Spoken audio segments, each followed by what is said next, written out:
শিবানন্দ সেন যখন পুরীতে আসবে সেই সময় তার বাড়ির পোষা কুকুর শিবানন্দ সেনের পায়ের কাছে লুটোপুটি খাচ্ছে, যেন বলতে চাইছে যে প্রতি বছর তুমি ভক্তদেরকে নিয়ে যাও, আমাকে কি একবার পুরীতে নিয়ে যাবে না?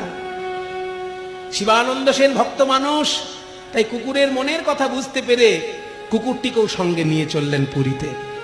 কিন্তু এখনকার দিনে যেমন কুকুর কোলে নিয়ে গাড়িতে চাপা যায়, তখনকার দিনে কুকুর যদি কেউ ছুঁতো তাকে ছুলে লোকে স্নান করত, কারণ কুকুর যে জিনিস খায় রাম রাম রাম, তাই না? অখাদ্য কুখাদ্য খায় কুকুর, ওই জন্য কুকুরকে অত আদর করা যেত না তখনকার দিনে। তো শিবানন্দ সেন কুকুরকে সঙ্গে নিয়েছে বলে অনেক ব্রাহ্মণ বৈষ্ণব তার একটু দূরে দূরে যাচ্ছে। এবার যখন চলে এলো মহানদী, সেই সময় পারাপার করা তো কঠিন ব্যাপার।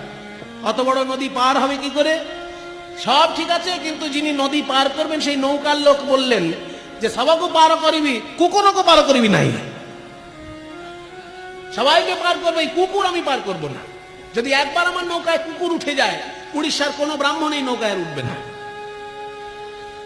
উড়িষ্যায় কিন্তু ব্রাহ্মণদের বেশ ভালো প্রতিপত্তি, সে যুগেও ছিল, এখনো আছে। কোন ব্রাহ্মণ আর এই নৌকায় উঠবে না যদি একবার কুকুর উঠে পড়ে। বলে ভাই কোনো উপায় নেই? বলে একটা উপায় আছে, আমি পার করব না, আপনি এই কুকুরটাকে নিয়ে নদী পার করবেন, আর নদী পার হবার পর পুরো নৌকাটাকে ভালো করে ধুয়ে দেবেন, তবে কুকুর পার হতে পারে। আর তার জন্য